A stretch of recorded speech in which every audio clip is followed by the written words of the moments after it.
बांग्लादेश हाजी नाजिम खान, प्रवक्ता Peace Party, major general retired Sanjay Meston, रक्षा विशेषज्ञ हमारे साथ जुड़ गए हैं। सभी मेहमानों का स्वागत है, आपका दर्शकों का बहुत बहुत स्वागत है। दीपक वोरा सर, सबसे पहले आपसे शुरुआत करना चाह रहे हैं। 2-3 डेवलपमेंट्स हुए हैं सर। पहली बात तो ये कि शेख हसीना को फांसी दो के नारे लगे एक कंसर्ट में, जहां पर ढाका में एक म्यूजिकल कंसर्ट का आयोजन किया गया था, उसमें। दूसरी चीज ये कि बांग्लादेश में लगातार एंटी हिंदू प्रोपेगेंडा और एंटी इंडिया प्रोपेगेंडा चलाया जा रहा है। मैं हाजी नाजिम से पहले इस पर रिएक्शन चाहूंगा, उसके बाद बाकी मेहमानों का करूंगा। हाँ विवेक भाई, देखिए जिस तरीके से बांग्लादेश के अंदर आए दिन घटना बढ़ती जा रही है हमारे हिंदू भाइयों के प्रति, तो देखिए पीस पार्टी देखिए जंतर मंतर पे बहुत बड़ा एक आंदोलन करने जा रही है और धरना प्रदर्शन करना चाह रही है, देखिए ताकि हमारे हिंदू भाइयों को वहां पर सुरक्षा मिल सके।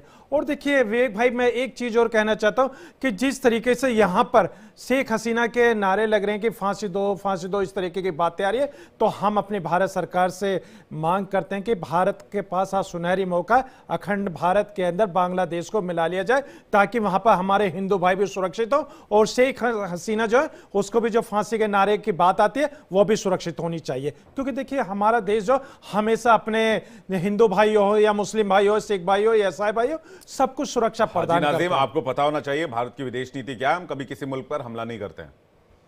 हाँ, हम कभी किसी मुल्क के आंतरिक मामलों में दखल नहीं देते हैं। अब किसी पूर्व प्रधानमंत्री ने, वो तो अभी भी एग्जाइल में है, वो प्रधानमंत्री है शेख हसीना, बांग्लादेश के ऑफिशियल, क्योंकि बांग्लादेश में कोई चुनाव हुए नहीं है। हाँ। तो उन्होंने अगर पनाह भारत से मांगी, भारत से शरण मांगी, तो भारत ने जिम्मेदारी निभाते हुए उनको शरण दी। अब आप कह रहे कि अखंड भारत बना लीजिए।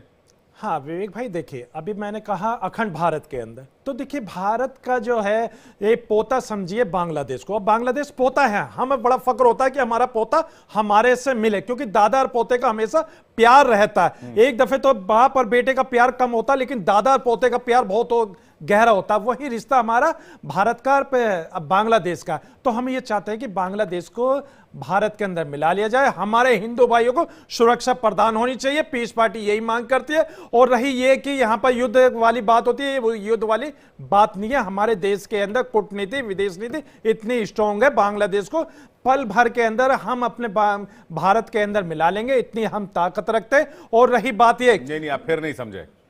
अब भारत की विदेश नीति है ही नहीं ना ऐसी कि हम किसी को भी, किसी मुल्क को इधर मिला लें उधर मिला लें। हम किसी मुल्क पर अटैक नहीं करते, हम किसी मुल्क पर हमला नहीं करते हैं। बेशक भारत के ऊपर जितने भी टेररिस्ट एक्टिविटीज आसपास के देशों से होती रही हो, हमने टेररिस्टों के ऊपर एक्शन लिया, कभी हम किसी देश के खिलाफ नहीं जाते हैं।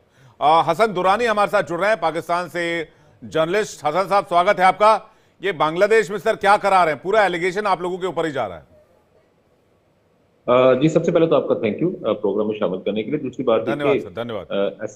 ऐसा बिल्कुल नहीं है कि पाकिस्तान जो है वो बांग्लादेश के अंदर करवा रहा है। अगर जैसे अभी आपने जो अभी ये जो पीस पार्टी के जो एक पार्टिसिपेंट हैं या उनके रिप्रेजेंटेटिव है, जिससे आपने उनको एक बात बड़े अच्छे तरीके से समझाई है, जो कि वो बिल्कुल समझ नहीं पा रहे थे, लेकिन आपने भरपूर तरीके से उनको बात समझाई है कि भारत का किसी भी किस्म का ये इंटेंशंस बिल्कुल नहीं है, ना ही होनी भी चाहिए किसी भी एक जमहूरी मुल्क की, एक मुल्क की जो कि किसी दूसरे मुल्क की लेबिलिटी जो लिबर्टी है उसको तबाह बर्बाद करे और उसके ऊपर जाके हमला करे। और आपने बहुत अच्छी बात की है कि भारत जो है वो बिल्कुल नहीं चाहता और ना ही वो कभी करेगा कि वो किसी दूसरे मुल्क के जो उसके इंटरनल इश्यूज हैं उनके ऊपर जाके वो उसमें इंटरफेयर करे। तो सेम सिचुएशन जो है वो पाकिस्तान के साथ भी है। पाकिस्तान भी का जो एक्चुअल जो मोटिव है वो भी सेम यही है। हाँ, दूसरी बात ये है कि अगर बार बार ये कहा जा रहा है कि पाकिस्तान इसके अंदर शामिल है या पाकिस्तान की जानब से इसके अंदर ये ट्रिगर जो था वो पाकिस्तान की जानब से था, तो ऐसा बिल्कुल गलत है। हाँ, आप ये कह सकते हैं कि एक जमाने में जो जमात इस्लामी जो कि पाकिस्तान के अंदर अभी भी काम कर रही है, एक रिलीजियस पॉलिटिकल पार्टी है, उसके कुछ मेंबरान थे जो कि 1971 में जो इन्होंने वहाँ पे जो अपनी अलबदर के नाम से या अलशम्स के नाम से सॉरी वहाँ पे जो अपनी काम करते रहे हैं, वो लोग जो जेल के अंदर मौजूद थे, उनमें आपको पता है कि 20-20 साल 30-30 साल के बाद जाके जो मैडम हसीना की जानब से उनको बाकायदा तौर पर फांसियाँ भी दी गई थी। और वो जब वहाँ पे बांग्लादेश के अंदर जब किसी भी किस्म की रेवोल्यूशन आई या कोई भी हुआ, उनके स्टूडेंट्स की जानब से आई या किसी और की जानब से आई, तो यहाँ पे बहुत सारे लोग ऐसे होते हैं जो कि वो ये समझते हैं कि जैसे नहीं जो नहीं, पता होती है। दुरानी साहब सर देखिए, जी, मेरा सवाल, अगर आप कह रहे हैं ये स्टूडेंट आंदोलन है, तो फिर इसमें हिंदुओं को मारने की वजह क्या है? अगर नहीं, ये हिंदुओं को स्टूडेंट मारने की आंदोलन, वजह सुनिए, ऐसा नहीं है। देखिए मेरा मैं मेरा मेरा मेरा वो क्वेश्चन तो पूरा होने दीजिए। मैं कह रहा हूं इसमें हिंदुओं को मारने की आवश्यकता क्या है? चलिए, मैं हिंदू नहीं भी बोलता हूं, आपको माइनॉरिटीज को टारगेट करने की आवश्यकता क्या है? आपको सड़क पर मार्च निकाल कर ये कहने की आवश्यकता क्या है हम भारत तो क्या, हम अमेरिका को भी देख लेंगे? आपको ये कहने की जरूरत, ये हाँ, ये मार्च से निकल के बातें सामने आई है। आप बेशक इस पर मुस्कुरा रहे हैं, लेकिन ये सेंटिमेंट बड़े हावी हो रहे हैं वहां के लोगों के ऊपर। फिर आपको ये कहने की आवश्यकता क्यों पड़ती है कि भाई भारत को हम देख लेंगे? तो ये इसलिए ये एलिगेशन लगाया जा रहा है। प्लस आप जिस जमात की बात कर रहे हैं, Jamatul Mujahideen Bangladesh, JMB completely supported by Pakistan, ये बात इंटरनेशनल मीडिया कह रहा है सर। नहीं, अच्छा चले, आपका क्वेश्चन पूरा हो गया, मैं इसको थोड़ा सा आगे लेकर चलूंगा। देखिए, अगर इस तरह की बात करते हैं तो भारत के अंदर भी कहीं पे भी अगर कुछ चीज का इशू होता है तो वहां पे भी पाकिस्तान के झंडे लहराए जाते हैं और वहां पे भी कहा जाता है कि हम लोग पाकिस्तान के साथ जाकर जुड़ेंगे, और अक्सर जो है वहां पे इश्यूज होते हैं जो कि नहीं नहीं, वो पाकिस्तान अभी ये का, जो नहीं, दुरानी साहब, मेरी सर, पाकिस्तान अब का मेरा फ्लैग नहीं सर, अब होता, मेरी भी सर, आप वो सर काइंडली चांद मेरी भी तारा का बात, फ्लैग सर होता है सर हरे काइंडली झंडे में। सर वो आपको Nazim sir Khan sir kindly ज्यादा अच्छे से बता सर देंगे, असम दुरानी। सर काइंडली मेरी हाँ, सर काइंडली मेरी बात मुकम्मल दुलानी होने साहब दे देखिए, सर। एक चीज हो, सर मेरी आपको मैं मेरी दुरुस्त बात कर दूं, मुकम्मल दुलानी होने साहब, हाँ दे मैं दुरुस्त कर दूं आपको। सर। देखिए, भारत के अंदर सर देखिए, पाकिस्तान का मुझे झंडा नहीं लहराया मुझे जाता, कंप्लीट वो हरा झंडा मुझे होता है, बात कंप्लीट इस्लामिक करने झंडा दे। होता है, वो आपको मैं दुरुस्त कर दूं। हाँ, इस्लामिक झंडा होता है, आप अपनी बात पूरी कीजिए दुरानी साहब। इस्लामिक इस्लामिक झंडा होता है, ठीक हाँ, हो गया, इस्लामिक झंडा होता है। बात ये है कि मैं बीइंग अ जर्नलिस्ट, ठीक है, और मैं पाकिस्तान की जो, और खासतौर पर जो पाकिस्तान के जो हमसाए ममालिक है, जिसमें आप जो है वो भारत भी शामिल है, उसके अंदर बांग्लादेश है, श्रीलंका है, नेपाल है, भूटान है, इनके ऊपर गाहे गाहे मैं आप लोगों के साथ बैठ के गुफ्तगू करता हूँ और मेरी कोशिश होती है कि मैं वहाँ पे चीज़ों को स्टडी करूँ, उनको देखूँ। प्रॉब्लम यहाँ पे सिर्फ ये है कि जैसे मैं ये कहता हूँ कि जो फतह होती है उसके बहुत सारे पीछे वारसीन होते हैं, लेकिन अगर कोई शिकस्त होती है उसको कोई भी कबूल करने वाला नहीं होता। अगर बांग्लादेश के अंदर कोई भी चीज हुई है तो यहाँ पे बहुत सारे लोग जो कि एक जमाने में वहां पे पिसे हुए थे, उन्होंने शोर मचाना शुरू कर दिया। खासतौर पर अगर मैं बात करता हूँ तो आप ही के जो मीडिया के ऊपर, इंडिया मीडिया के ऊपर जब ये ढाका फाल हुआ था, तो मेरा पॉइंट जो है आपके पास रिकॉर्ड के अंदर मौजूद होगा। मैंने इन जमात इस्लामी और बाकी इस किस्म की जो इस्लामिस्ट जो जमातें थी उनके ऊपर मैंने कड़ी तनकीद की थी कि तुम कौन होते हो इस तरह की बात करने वाले।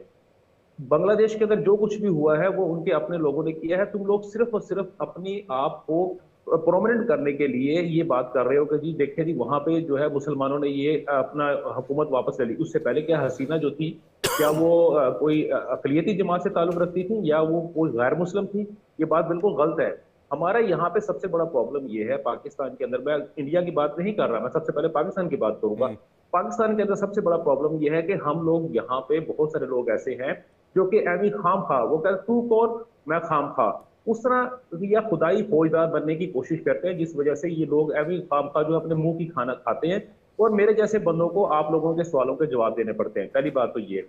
दूसरी बात यह है कि अगर बांग्लादेश के अंदर कुछ प्रॉब्लम हो रहा है, ये कुछ चीजें हो रही हैं, हसीना जाने, बांग्लादेश की आवाम जाने, अगर उन्होंने ये कहा है कि अगर जिस आपने अभी आपने बात की कि वो भारत को भी देख लेंगे, अमेरिका को भी देख लेंगे, सर आपको पता है पाकिस्तान की सड़कों के ऊपर भी यहाँ पे भी हमेशा जो है इसी तरह के स्लोगन जो है वो चलते रहे हैं। लोग यही कहते रहे कि जी गो अमेरिका गो, और वही लोग जो इस्लामिस्ट लोग जो थे, जो इस्लामी पॉलिटिकल सियासी जमातें जो थी, वो अमेरिका से ही फंड लेके जो है वो अपने खर्चे पूरे करते रही। मैं किसी एक स्पेसिफिक जमात का नाम लेना मुझे अच्छा नहीं लगता, लेकिन बहुत सारी जमातें ऐसी हैं जो मतलब आप ये कह रहे हैं कि पाकिस्तान का इससे कोई लेना देना नहीं, बांग्लादेश में जो हो रहा है लबो लुबाब इसका ही है। बिल्कुल नहीं।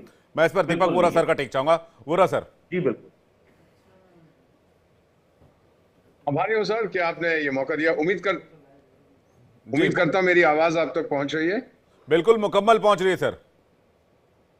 Thank you very much. मैं इस समय भारत के एक बहुत खूबसूरत राज्य की राजधानी में हूँ, भुवनेश्वर उसका नाम है, राज्य का नाम है ओडिशा। मैं यहाँ पर एक लेक्चर के लिए आया था। अब आपका सवाल मैं सुन रहा था।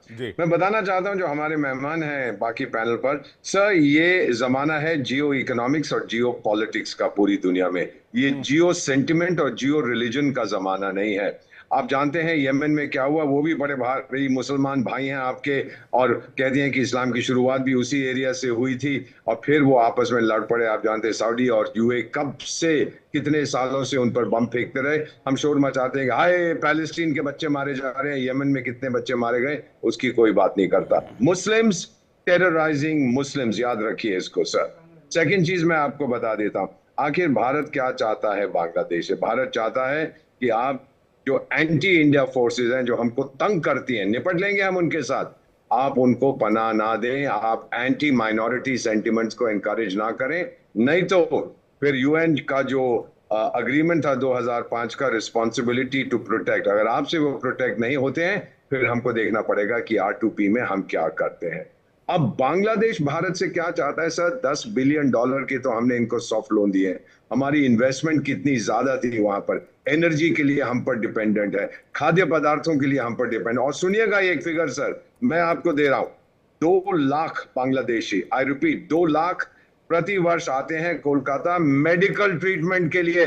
पाकिस्तान नहीं जाते, अमेरिका नहीं जाते, हमारे पास आते हैं क्योंकि हमारी मेडिकल ट्रीटमेंट दुनिया में सबसे बेहतरीन है और सबसे इकोनॉमिकल है। तो ये जो पाकिस्तान से भी कई लोग आते हैं बेवकूफ जो वहां पर, पाकिस्तान तो खैर लिमिटेड है और हम लोग अलाउ करते हैं केस बाय केस बेसिस पर, तो बांग्लादेश से आते रहे थे। और ये जो बेवकूफ जिसको मैं मोहम्मद यूसुफ खान कहता हूं, अपने आप को दुनिया का शहंशाह कहता है, उसके जनरल का हम ये कर देंगे भारत से, ये कर देंगे, वो कर देंगे। वो मिला है पाकिस्तान के प्राइम मिनिस्टर से, ये जो D8 की मीटिंग हुई थी हाल ही में इजिप्ट में, और बड़ी बातें करने लगा। चलिए हम 1971 से आगे बढ़ते हैं। आगे कहां बढ़ते हैं, आप तो पीछे जाने की बात कर रहे हैं। We want to move ahead, move ahead कहां सर, आप तो याद कर रहे हैं उस टाइम को। तो ये पहली चीज आप समझ लीजिएगा। सेकंड, अगर आप पाकिस्तान के साथ जुड़ जाते हैं, आप जानते हैं कि पाकिस्तान इतना दूर था, इतना दूर from being declared an international terrorist state, और आप भी उसी खतरे के सामने आएंगे अगर आप ज्यादा दोस्ती करने की कोशिश करेंगे। सर उस देश का आप जानते हैं, मैं नहीं कहना चाहता, पाकिस्तान से दुरानी साहब हमारे मेहमान हैं, वो कहते हैं कि हमें फिर जो है सफाई देनी पड़ती है एटसेट्रा। सब भारत में हम सफाई नहीं देते हैं। ये सारी जो पब्लिक जो अनाउंसमेंट्स होती हैं, ये आप ही के देशों में होती हैं, जहां पर लोग सड़क पर निकल आते हैं, शेख हसीना को फांसी दो, कौन देगा फांसी उसको? आप क्या सोचे, अगर आप ये डिमांड करेंगे हम उसको लौटा देंगे दुनिया अगेन यूनाइटेड नेशंस। अगर ये पॉलिटिकल नहीं है, अगर ये पॉलिटिकल है, अगर इसमें कोई दूसरे चार्जेस नहीं है जो प्रूव हो गए हो, हम उसको लौटाएंगे नहीं सर। ये हमारा लीगल सिस्टम है। अगर मैं आपसे कल कहूं कि मोहम्मद यूनुस ने भारत को थ्रेटन किया है, उसको हमारे हवाले कर दो, आप दे देंगे? अगर मैं कल कहूं आपके कितने सारे जनरल लोग हैं, वो कहते हैं हम ये कर देंगे, वो कर देंगे, मुझे तो आप क्या दे देंगे? अरे अभी तक तो वो दाऊद इब्राहिम को आप लौटा नहीं पाए, जो इंटरनेशनल टेररिस्ट है। लेकिन सर अभी तक तो आपने उसके बारे में कुछ नहीं किया। एक्स्ट्रेडिशन ट्रीटी भी तो है बांग्लादेश के साथ। Extradition treaty, but sir extradition treaty में आपको बताता हूं ये है कि हम तभी एक्स्ट्राडाइट करेंगे जब हमारे कानून के अंतर्गत उन्होंने कोई गुनाह किया। अगर सिंपली आप कह दे जी वो बड़े खराब लोग हैं, तो मैं नहीं लौटाऊंगा ना सर। ये कोई भी, आप पढ़िए एक्स्ट्राडिशन ट्रीटी को, देखिए उसमें क्या लिखा है, that as per Indian law the offense should have been committed and the offense should be such कि वो एक्स्ट्राडाइट हो सकते हैं। सिर्फ पॉलिटिकल बेसिस पे कहा जी मेरे को इनकी शक्ल पसंद नहीं है, वापस भेजिए, ये तो बात नहीं बनती। So my final comment sir, क्योंकि अब थोड़ी देर में मैं फ्लाइट पे जाने वाला, इतना कहना चाहता हूं कि बांग्लादेश आग से खेल रहा है। उस आग का नाम है टेररिज्म, उस आग का नाम है पाकिस्तान, और ये जलेगा और फिर ये दौड़ के मेरे पास आएगा जहां कि मुझे खाना दे दो, एनर्जी दे दो, ये दे दो, वो दे दो। इसको देश दूर का सोचना चाहिए कि क्या होगा सर। हर एक्शन के बाद में अनइंटेंडेड कॉन्सिक्वेंसेस होते हैं। बांग्लादेश में मेरे बहुत से दोस्त हैं, और अगर आप देख रहे हैं, आपसे मेरी प्रार्थना है कि आप समझाइए आपके जो बेवकूफ नेता लोग हैं कि this is not going to help you sir. Arakan Army तो ऑलरेडी कह रहे हैं कि बांग्लादेश के बॉर्डर के अंदर एंटर हो गई है और कुछ एरियाज पर उन्होंने कैप्चर भी कर लिया है। ये न्यूज भी लगातार मिल रही है, और इस बारे में अराकान आर्मी का सर, अराकान आर्मी को तो कंट्रोल नहीं कर पा रहे। भारत की वर्ल्ड क्लास, दुनिया में 3rd मोस्ट पावरफुल मिलिट्री के साथ ये पंगा लेंगे। आई मीन ये पता नहीं कौन सी चरस खाते हैं। क्या है, हमने देखी है बांग्लादेश की हकीकत, लेकिन दिल के कुछ रखने को गालिब ये ख्याल अच्छा है। वाह, कमाल का शेर मारा है सर आपने, बोला सर। मैं मेशन सर भी हमारे साथ जुड़ गए, मेशन सर का एक रिएक्शन ले लो, उसके बाद दुरानी सर और मैं हाजी नाजिम जी के पास जाऊंगा। मेशन सर, ये जो नजदीकियां, जैसे भी अभी हम विजुअल भी चला रहे हैं, पाकिस्तान के साथ नजदीकियां, क्या ये भारत पर प्रेशर के लिए है? क्योंकि पाकिस्तान से बांग्लादेश को बहुत कुछ मिलने वाला है, ऐसा तो कुछ भी नहीं है, इसमें कोई कोई इसमें फैक्ट नहीं होगा, क्योंकि पाकिस्तान खुद अभी हेल्प सीक कर रहा है वर्ल्ड से, आईएमएफ से। बांग्लादेश भी लोन सीक कर रहा है आईएमएफ से। तो दोनों देश मिलकर एक दूसरे की मदद कर पाएंगे ये तो नहीं लगता। लेकिन क्या ये मोहम्मद यूनुस एक वो नस दबाना चाह रहे हैं जो भारत की दुखती रग इस बॉर्डर पे रहा है? देखिए, मेरा इसमें एनालिसिस ये है कि पहली बात, मैं बड़ा टेढ़े तरीके से बोलूंगा कि आज दुबई में या यूनाइटेड यूएई में पाकिस्तान जो वर्कर जाते हैं उनको वीजा नहीं मिल रहा है और भारतीय लोगों को आराम से वीजा मिल रहा है। पाकिस्तान को क्यों नहीं मिल रहा है? कारण यह है कि कोई भी देश, चाहे सऊदी अरेबिया हो चाहे यूएई, वो रेडिकलिज्म नहीं चाहते हैं। और अगर बांग्लादेश भी ये रास्ता अपनाएगा तो बांग्लादेश की जो लीडरशिप है वो अपना ही नुकसान करेंगे, क्योंकि पाकिस्तान जरूर खुश होगा इस पूरे प्लॉट पे, लेकिन बांग्लादेश की जो जनता है वो स्टेबिलिटी चाहती है, प्रॉस्पेरिटी चाहती है, पीस चाहती है, हिंदुस्तान के साथ अच्छे रिलेशन चाहते हैं, हमारे साथ बॉर्डरिंग स्टेट है और उनके मेडिकल फैसिलिटीज के लिए वो आते हैं। और मैं खुद भारतीय सेना में कई बार बांग्लादेशी को मिला हूँ, इनकी कंट्री में गया था मैं 2007 में इंडियन आर्मी चीफ के साथ। तो और जनरल मोइनुद्दीन थे वो मेरे साथ रवांडा में, वो लेफ्टिनेंट कर्नल थे, मैं मेजर था और वो बाद में इसी देश के चीफ बने थे। इतने अच्छे हमारे रिलेशन थे। हम इनकी एकेडमी, मिलिट्री एकेडमी और चिटागोंग और ये कॉक्स बाजार सब इलाके में गए थे और वहाँ इतने खुश थे लोग। और वहाँ का जो कल्चर है वो भारतीय कल्चर टाइप ही है। लेकिन ये जो अभी रेडिकलिज्म आई है पहली जी, तो रेडिकलाइजेशन से नुकसान हो सकता है बांग्लादेश का। रेडिकलाइजेशन पाकिस्तान में भी देखने को मिला और उसका असर भी पाकिस्तान पर दिखता है। दुरानी साहब के पास जा रहा हूं, उसका नाजिम जी आपके पास आऊंगा। दुरानी साहब, ये जो मेल मिलाप है बांग्लादेश की मोहम्मद यूनुस सलाहकार वाली सरकार जो शहबाज शरीफ के साथ मिल रही है, एजेंडा क्या है इसका? देखिए, इसका जवाब देने से पहले मैं एक अभी जो हमारे मोहतरम दोस्तों मैंने बात की थी कि दुबई के अंदर जो है पाकिस्तान को वीजा नहीं मिल रहा, पाकिस्तान की जो लेबर है उसको, इसमें थोड़ा सा काइंडली अगर वो करेक्ट कर लें अपनी इंफॉर्मेशन को, ठीक है, वो बहुत ज्यादा अप टू डेट होंगे, लेकिन काइंडली करेक्ट कर लीजिएगा कि पाकिस्तान का एक कोटा है, उसके मुताबिक वो 6 लाख पाकिस्तानी जो है वहां पे उन्होंने लेने हैं और अब उससे ज्यादा बंदों को वो नहीं ले पा रहे, जिस वजह से इसके अंदर ये सारे इश्यूज आ रहे हैं। जो उतने बंदे अगर वहां से वापस आते हैं उतने ही बंदे आगे जाते हैं, तो लिहाजा थोड़ा सा प्रोसेस थोड़ा टाइट हो गया। पहली बात ये। दूसरी बात ये है कि अभी जो आप बात कर रहे हैं कि देखिए अभी एक हुकूमत जो है वो फॉर्म हुई है या अभी होने के करीब है। जैसे वो, अगर मैं उसको देखता हूँ तो मैं इसको बाकायदा कोई हुकूमत नहीं कहता, ना मैं एग्जैक्टली हम भी नहीं कहते, वो इलेक्टेड गवर्नमेंट नहीं है। एग्जैक्टली नहीं, इलेक्टेड गवर्नमेंट नहीं है। अब वो उसको केयर टेकर के तौर पे हम ले सकते हैं। केयर टेकर गवर्नमेंट का एक्सपीरियंस जो है पाकिस्तान में बहुत ज्यादा है और मुझे पिछले कुछ 4 जो टेक केयर गवर्नमेंट्स जो थी, मुझे उनके साथ उनको बहुत क्लोजली देखने का मुझे एक्सपीरियंस हुआ है इलेक्शन से पहले, जो हमारे जनरल इलेक्शन हुए। तो मुझे अच्छी तरह अंदाजा है कि ये जो अभी ये जो मिल रहे हैं, मुलाकात कर रहे हैं, ये पर्सनली तो हो सकते हैं, लेकिन इससे 2 ममालिक के दरमियान में किसी किस्म की कोई इतनी बढ़ावत या किसी किस्म के हैंड और ग्लव जो रिलेशन है वो नहीं हो सकेंगे। वो अनटिल अनलेस कि कोई भी एक इलेक्टेड गवर्नमेंट, चाहे वो जो है पाकिस्तान के अंदर हो या बांग्लादेश के अंदर हो या इंडिया के अंदर हो, जब तक कोई 2 इलेक्टेड गवर्नमेंट्स आपस में कोई मुशावरा नहीं करते या आपस में मिलकर किसी किस्म के कोई चीजों को फाइनलाइज नहीं करते, उस वक्त तक आप किसी भी किस्म की चीज को फाइनलाइज नहीं कर सकते। पहली बात ये नहीं कि इस मामले के अंदर, ये पहली बात। दूसरी बात ये है कि हाँ, इसके अंदर जो अगर मैं देखता हूँ तो एक छोटा सा पॉजिटिव, मैं अपने जाती तौर पर अगर मैं बात करता हूँ तो मैं एक छोटा सा इसमें प्लस पॉइंट इसमें मैं ये देखूंगा कि पाकिस्तान और बांग्लादेश के दरमियान में 1971 के बाद से लेके आज तक इस किस्म की कोई चीजें नहीं थी। एक हमारा उनको कोल्ड शोल्डर हम लोग एक दूसरे को दे रहे थे, खासतौर पर बांग्लादेश की जानब से। और उसके अलावा भी जब अगर मैं देखता हूं तो जो मैडम हसीना जो थी, उनकी जब से गवर्नमेंट आई थी उस वक्त से लेके आज के दिन तक या उस दिन तक जब तक वो यहाँ से फरार होके जो है वो इंडिया में उन्होंने जो है पनाह की दरखास्त नहीं की थी, उस दिन तक जो था पाकिस्तान और बांग्लादेश के दरमियान में अब बहुत ज्यादा कोल्ड शोल्डर एक दूसरे को वो दे रहे थे और उस तरह की किसी किस्म की कोई बात। लेकिन जैसे ये गवर्नमेंट खत्म हुई है, अब मुझे ये समझ नहीं आई कि ऐसे कौन से इश्यूज थे कि जिनकी वजह से मैडम हसीना के होने के बावजूद भी बांग्लादेश के अंदर जो थी वो हिंदू कम्युनिटी की आबादी जो थी वो इतनी स्पीड से कम क्यों हुई?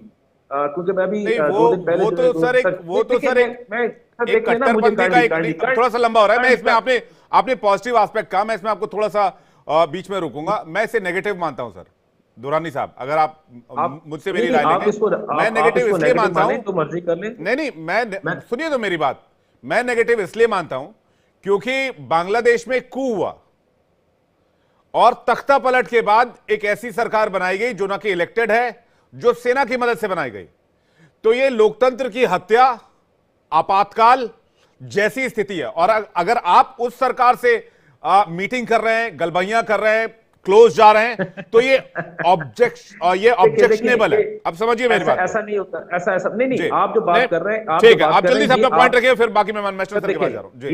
ये जो आपने जो बात की है, ये आपके दिली जज्बात तो हो सकते हैं, नहीं, लेकिन इंटरनेशनल रिलेशनशिप के अंदर ऐसी बात बिल्कुल नहीं होती। अगर ऐसी बात होती तो पाकिस्तान के अंदर भी जब कू हुआ था तो सबसे पहले अमेरिका सरकार ने उसको आशीर्वाद दी थी। आपके जब पाकिस्तान के अंदर मुशर्रफ ने नहीं, वो अमेरिका का कुछ अपना पर्सनल इंटरेस्ट रहा होगा। अफगानिस्तान में अमेरिका का कितना इंटरेस्ट इन्वेस्टेड था दुनिया जानती है सर। नहीं, मैं अगर अमेरिका का सपोर्ट मिला था तो अफगानिस्तान की वजह से मिला था। जब पाकिस्तान ये सब बेफिजूल की बातें दुरानी सर। क्या भारत ने, मेरी सुन लेना, जब दुरानी सर किसी भी तख्ता पलट को सही नहीं ठहराया जा सकता, ये बात तो मानेंगे आप मेरी। किया था आर्मी ने जब पाकिस्तान के अंदर कू किया था, मुशर्रफ जब उसने हुकूमत में आया था, जब उसने एक इलेक्टेड गवर्नमेंट को यहां से बाहर निकाला था, तो क्या भारत ने उसके साथ मिल बैठ के मुज़ाकरात नहीं किए थे? अब देखिए ना, ये बात आप छोड़ दें, आप रहने दें। जो अभी ये बात कर रहे हैं, ये आपके पर्सनल सेंटिमेंट्स हो सकते हैं, लेकिन आपके दो ममालिक के दरमियान में जो भारत की बात में मैं आपको भारत की बात में भी करेक्ट कर देता हूं। मैंने अपना पॉइंट मुकम्मल कर दिया है सर। ठीक है, मैंने अपना पॉइंट मुकम्मल कर दिया। मैं वोरा सर से जल्दी कमेंट लेता हूं। मिशन सर भी हमारे साथ जुड़ गए। भारत का पड़ोसी मुल्क है पाकिस्तान, बांग्लादेश आपका पड़ोसी तो नहीं है ना। हमें अपने पड़ोसियों से रिलेशन अच्छे चाहिए। वोरा सर, हमारे विदेश सचिव वहां पर गए थे, उन्होंने मोहम्मद यूनुस खान साहब से बातचीत भी की है, बताया है कि हम अच्छे संबंध चाहते हैं, इससे बड़ी चीज और क्या हो सकती है। लेकिन हर बार जब हम दोस्ती करने की कोशिश करते हैं, हम कुछ ऐसी चीजें करते हैं जिनसे उनका नुकसान होता है, हमारा नहीं, हम संभाल लेंगे। फाइनली मैं इतना बताना चाहता हूँ सर, आप क्षमा करेंगे दुरानी साहब, 5 साल मैं सूडान में भारत का राजदूत था। जब मैं जा रहा था तो वहां के राष्ट्रपति उमर हसन अल बशीर, जो समय जेल में है, मौत की सजा सुनाई दे गई है, पता नहीं कब उनको फांसी लगाए, मेरे बहुत करीब के दोस्त थे। गुड बाय करते हुए जब मैंने कहा सर आपका देश टूटा क्यों? Why did you split into Sudan रह गया और साउथ सुडान? मुझे बोले, एंड दिस इज सिग्निफिकेंट, बोले टू मच ऑफ इस्लाम। मैंने इस्लाम ठूसने की कोशिश की, रेडिकलिज्म ठूसने की कोशिश की उन लोगों के गले में, और आज मुझे बहुत दुख हो रहा है कि मैंने ये क्यों किया। इससे ज्यादा मैं और क्या कर सकता हूँ sir? Forget about it. Jio politics का सोचिए, जियो इकोनॉमिक्स का सोचिए, और जियो इंटरेस्ट का सोचिए। धर्म को भूल जाइए sir. Let me complete sir. Religion has no place in international relations, sentiment has no place. ये हार्ड रियलिटी है आज की दुनिया की। ठीक है, वोरा साहब आपने जो बात की, बहुत अच्छी बात की है सर। काइंडली ये जो इसी तरह अगर इस्लामाइजेशन जो है वो अगर ममालिक के लिए बहुत ज्यादा खतरनाक है और खासतौर पर मुस्लिम ममालिक के लिए खतरनाक है, तो काइंडली मैं भी आपको छोटी सी चीज आप इसमें ऐड कर दीजिए कि पूरी दुनिया के अंदर इस वक्त सिर्फ एक ही मुल्क है जो कि हिंदुत्व को लेकर चल रहा है। और इसी तरह ये जो अगर आप किसी भी मजहब को अगर आप ठोंसना शुरू कर,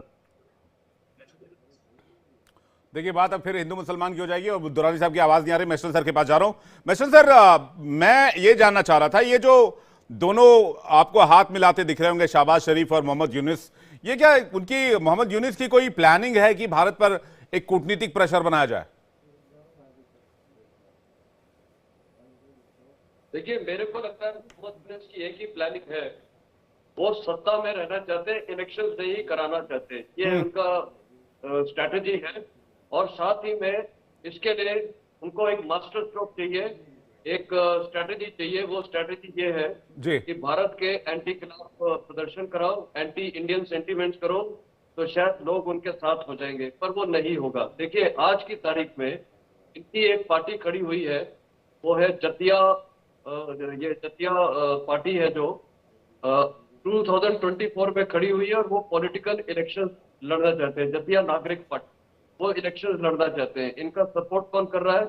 एंटी डिस्क्रिमिनेटरी स्टूडेंट मूवमेंट। जी, इसमें क्या जो है नागरिक कमेटी, इनका बेसिकली जमायत इस्लामी के साथ लिंक है। तो कहने का मतलब है ये इलेक्शन चाहते नहीं है। और आज बेगम खलीदा ने भी बोला है कि ये इलेक्शन तो अभी डेट कब दे रहे हैं? नेक्स्ट ईयर से लेके 2026 बिगिनिंग तक। तो कहने का मतलब है इलेक्शन ये कराना नहीं चाहते। अगर इलेक्शन होएंगे भी तो ये फिक्स होंगे, क्योंकि ये अभी सो कॉल्ड इलीगल पार्टी बन रखी है। तो इनका एम है पावर में रहना, और दूसरा एंटी इंडियन सेंटीमेंट्स प्ले करना, चाहे वो धर्म के नाम करे। और जी, ताकि ये पाकिस्तान को अच्छा लग सके या पाकिस्तान की जो पॉलिसी है उसको सूट कर सके। हाजी नाजिम कुछ कहना चाह रहे हैं। नाजिम जी। हाँ विवेक भाई, देखिए मैंने जो बात कही थी शुरू में, तो उस बात को मेरे गलत तरीके से पेश करने की बात रखी गई। देखिए कहीं कोई भी देश का युद्ध हो, हर समस्या का हल युद्ध नहीं होता।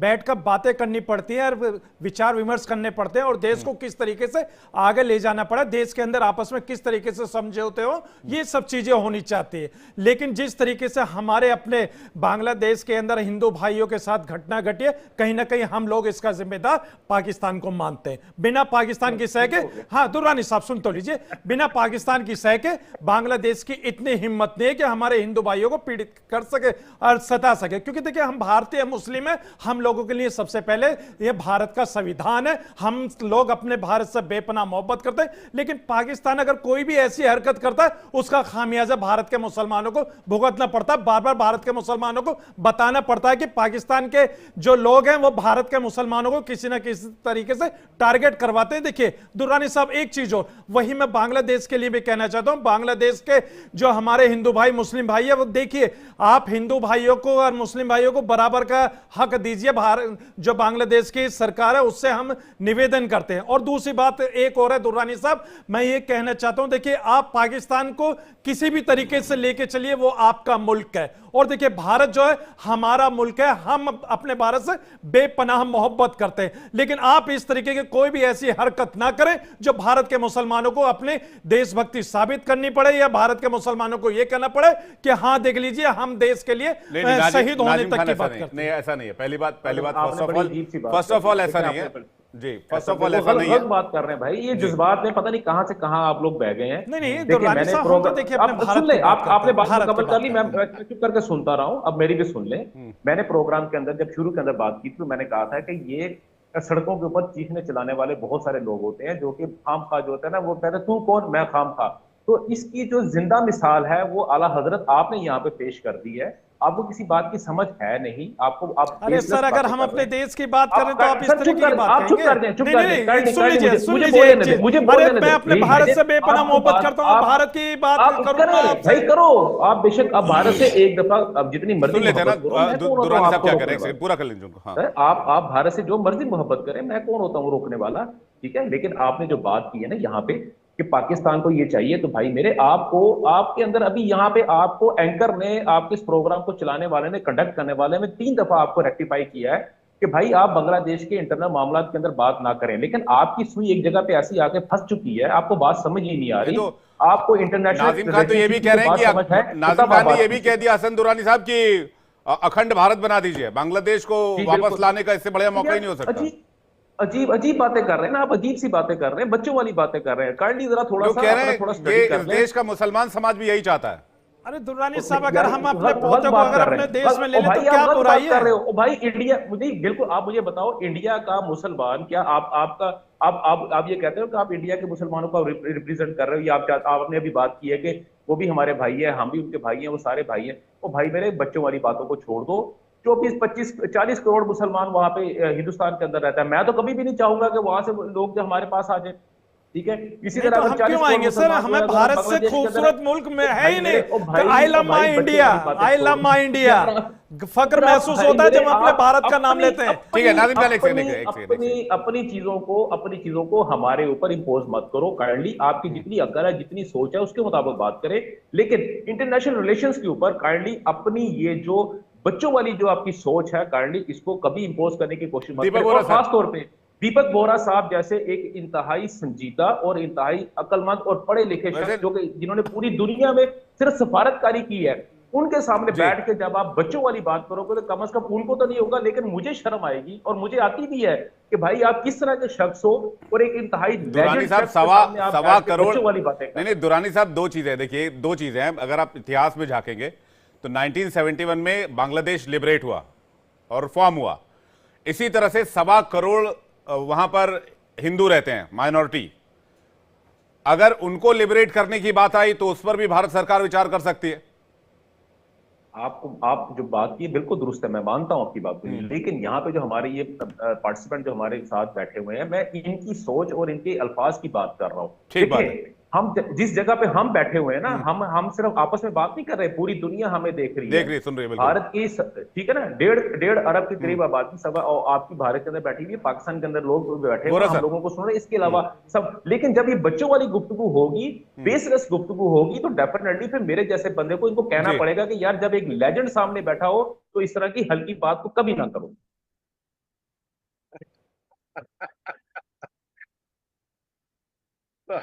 मुझे मौका दे रहे हैं आप? सर मैंने बात कंप्लीट।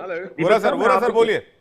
वोरा साहब, मैं आप वोरा साहब आप ही के लिए बात की ना कि जो शख्स अगर आपके तजर्बे के को चैलेंज कर रहा है इस तरह की गुफ्तगू करके, तो डेफिनेटली मैं बीइंग अ स्टूडेंट तो मुझे तो तकलीफ होगी ना। सर, मैं भारत का, अपनी माँ भारती का एक साधारण बेटा हूं। इतना कहना चाहता हूं, आपने नाम सुना होगा चाणक्य का। मानव इतिहास में सबसे बड़े जियो स्ट्रैटेजी, सबसे बड़े रियलिस्ट थे। हम लोग जब पढ़ते हैं चाणक्य नीति, हमें पहली चीज सिखाई गई थी, इन्होंने एक बात कही थी सर, उसको आप भी याद करिए, पाकिस्तान के जो लोग रहते हैं और बांग्लादेश के, जो देश अपना बीता हुआ कल भूल जाता है, उसका आने वाला कल उज्जवल नहीं हो सकता। इससे ज्यादा मैं कुछ नहीं कहूँ। ठीक है, नाजिम भाई आप उस पर कुछ कहना चाहेंगे? हाँ, देखिए, बार बार दुरानी साहब जो एक बात करें, देखिए मैं बड़ी जिम्मेदारी के साथ कहता हूं, देखिए हमारा जो बात, सुन लीजिए, अरे यही तो पाकिस्तान की एक खूबसूरत अदा होती है, जो देखिए इस तरीके से हंस हंस के हमले हम लोगों पर करते हैं। अरे सुन लीजिए, मैंने ये कहा कि भारत एक खूबसूरत मुल्क है और पाकिस्तान को ये सोचना चाहिए कि भारत के साथ अच्छे संबंध बनाने चाहिए, इस तरीके के ऐसे संबंध ना बनाए ताकि दोनों मुल्कों के अंदर एक नफरत पैदा हो। देखिए, हम चाहते हैं कि पाकिस्तान और भारत और बांग्लादेश के जो संबंध है बहुत अच्छे होने चाहिए, ताकि ये मिसाल रहे दुनिया के अंदर की भारत के पड़ोसी देश होने के साथ जिस तरीके से देश आप चाहते रहिए, पाकिस्तान के अंदर कुछ लोग जो हुक्मरान बैठे वो नहीं चाहते हैं आप। ठीक है, दुरानी साहब बहुत बहुत शुक्रिया, नाजिम भाई आपका भी शुक्रिया, मैशन सर आपका भी शुक्रिया, वोरा सर आपका भी बहुत बहुत धन्यवाद हमारे साथ इस डिबेट में जुड़ने के लिए।